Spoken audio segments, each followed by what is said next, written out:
Good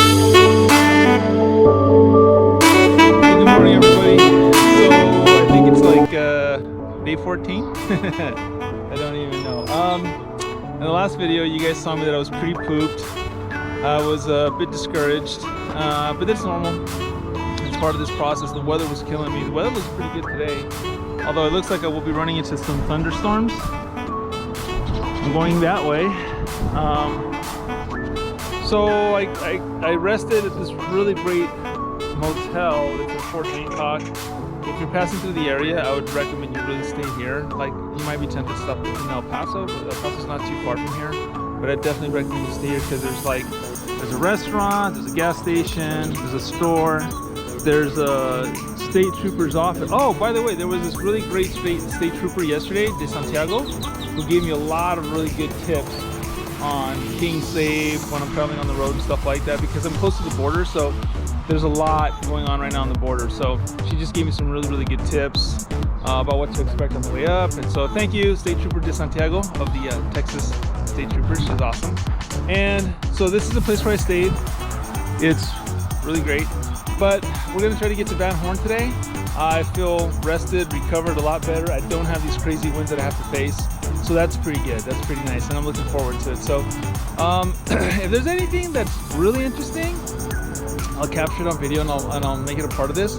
But I expect to just see a lot of desert, a lot of nothing, too many interesting things and stuff like that. So today's video might be a little bit short, and then we'll let you know how it goes. All right, cool. Oh, and remember to subscribe and like.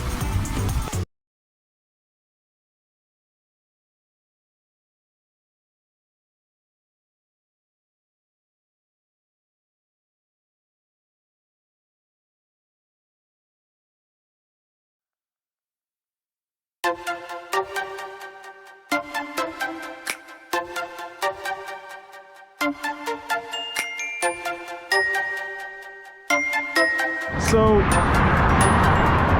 being on the highway, there's a lot of traffic. Then I found this road, which runs right along this highway. It's a little more rough, but it's also a lot safer than being out there. So this is really great. I think that anytime you have an opportunity to come on one of these safer roads, it's always a good idea. Even if like the gravel, can you guys see the gravel? It's the asphalt's a little tougher. It's okay because now, like, I don't have to worry about, can these truckers see me? Are people paying attention or not? I have this wide open road right in front of me, which is pretty neat. I'll get back on the highway once this starts to run out, and you know, it's quieter too, so I'm not getting blasted by all the noise. And maybe because I'm a little lower, there's less wind. Well, I mean, there's not a lot of wind anyway, there's a little bit of a breeze, but yeah. So if anybody's out here, remember to take advantage of stuff like this. It's always a good idea. So I've been climbing most of the morning, and Texas is very flat country. What I'm hoping is that this is the last of the climbs, although I know that even up to Fort Stockton they're about 3,500 feet up. I feel good, feel strong, feel well rested, and it's really great because there's no wind. There was a rest area I just passed by, but they didn't have any restrooms. So I am headed to a gas station, and yeah, feeling good. Cool, look at that. That is spacious. Isn't that nice? Love it. I'm approaching Van Horn. Still pretty high up. So I had to listen to the right playlist, and I can never go wrong when I listen to Hard to Rock and Roll by Huey Lewis and the News. Click on the link below. but sometimes I need a little push, and I think the right music sometimes does it for me. So I'll kick in some really old, really good stuff like Huey Lewis and the News. I'll listen to some Steve Winwood, Higher Life. I'll listen to some Daft Punk, some DJ Deadmau5 with the 5 instead of an S. Man, I might even put on some really old school rap like the DOC. It's getting funky. Or some of the newer stuff. Pop in some Billie Eilish. Maybe a little bit of a little Dance Monkey here and there to get me moving and grooving once again. Just got to keep moving forward, and that's how we do it. I mean, look at this. It may not seem like things are changing because I'm still in the desert, but no matter what, if you look in front, I'm still going forward, ain't I? Still making progress. In front of me is still the future, and I'm getting closer to it. Right here's the present, behind me is the past. So yesterday's gone. Can't do anything about it. It's gone. I can move on. It is an unchanging factor. An unchanging factor. What I went through a couple days ago, but it's gone. The past is back there. In front of me is that. And the sacrifices that we make, whatever the struggle is in front of us, man, and there better be a struggle in front of you. If you're sitting around on your couch doing nothing because you got a 9 to 5, and you're wasting the next 4 hours of your day after you get home, and there's nothing in front of you that is struggling, that you got to struggle against, what are you doing? What are you doing with yourself? What are you doing with your life? If you got nothing in front of you to struggle against, if you got no mountain that you're trying to climb because you got there and you're thinking, hey man, everything's all good, I'm fine, everything's the way it's supposed to be, are you kidding me? What are you, like 55, 65, and you still got another 40 years of life left in you, man? What are you gonna do? The sacrifices that we pay is so we can have that in front of us. So if I do what's hard today, tomorrow, I don't have to do what's hard.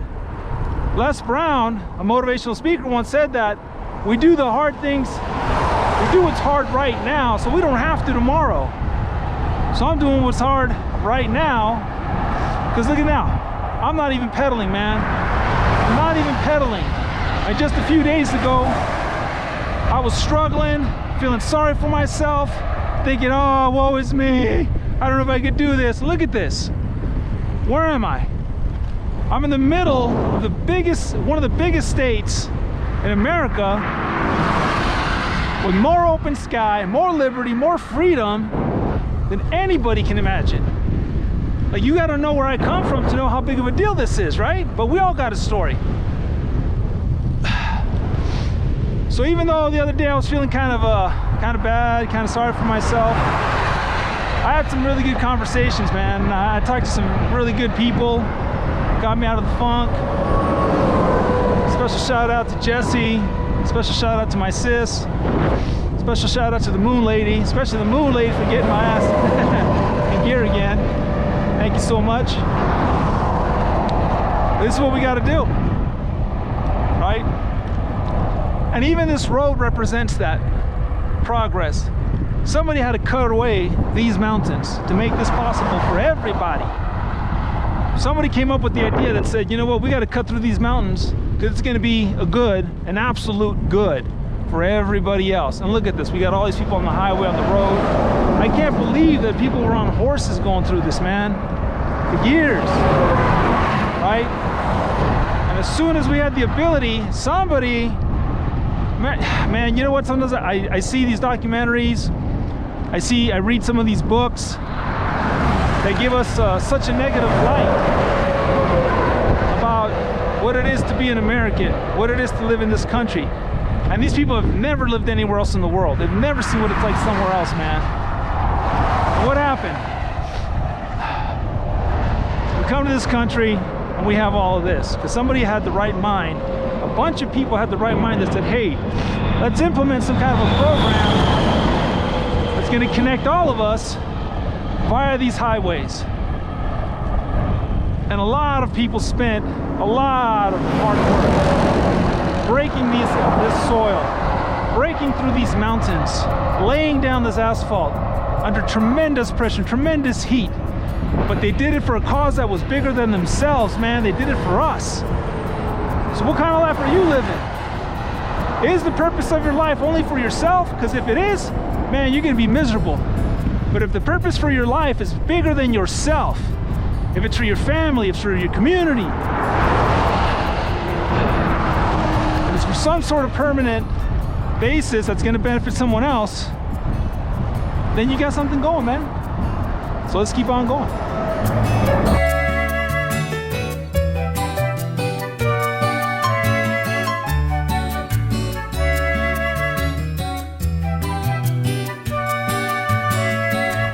Well, hello there.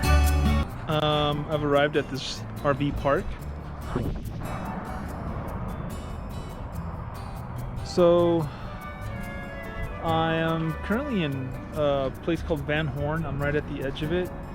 And what I've learned is that there's a lot of RV parks, and this one is $25. And with that, I was able to get a shower. And I was in the shower, of course, to do my clothing, so I wash it and stuff. And I'm able to pitch my camp here. There's even electrical outlets, so I can plug in my stuff. So it's my first time in an RV park. I like it so far. It reminds me a lot of the time, like when I was in Mount Picacho. The only thing is we're still pretty close off the I-10. I don't know if you guys can see it way over there. Some guy just has a very, very loud truck.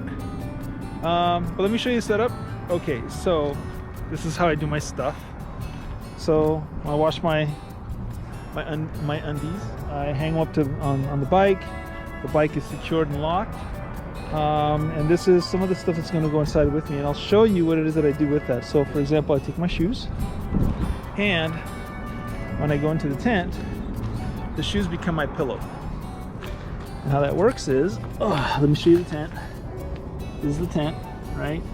This mattress is a nightmare because it's like it has a cap that's right there. You see that cap? It's impossible to close. So I put the shoes in there, I put them under, and it basically serves as my pillow. The other thing that serves as my pillow also to extend it is this beanie. I just use it and I fill it full of the clean clothes that I have, and then I just use that as my pillow. Of course, I'm still a very sensitive sleeper, so I need earplugs to do that. So the day went pretty good. I met some nice people here at the RV park itself, and I noticed that I didn't know that there was such a huge culture for RVs, that there are people that basically the home is the RV and it just continues to change scenery, right? So your home is literally your motor home is these, and a lot of them are really hooked up very well. Like they have Wi-Fi, they have DirecTV, they have everything in them, and they'll come here, they'll park because they can plug into, it's $25, so they can plug into electricity, water, plumbing, and stuff like that. You guys can see over there, somebody has a dish. So this is what they do. They travel all over America and they stay at different places like this, and some of these RVs are really big, man. They're like houses because they extend, they get bigger and stuff. But I think it's pretty cool, and when I talk to them, they give me a lot of good tips. Like, I'm looking for caverns. There's caverns around here somewhere, and I'm trying to find them to try to get there. So make sure you subscribe and like, and then we'll see you soon.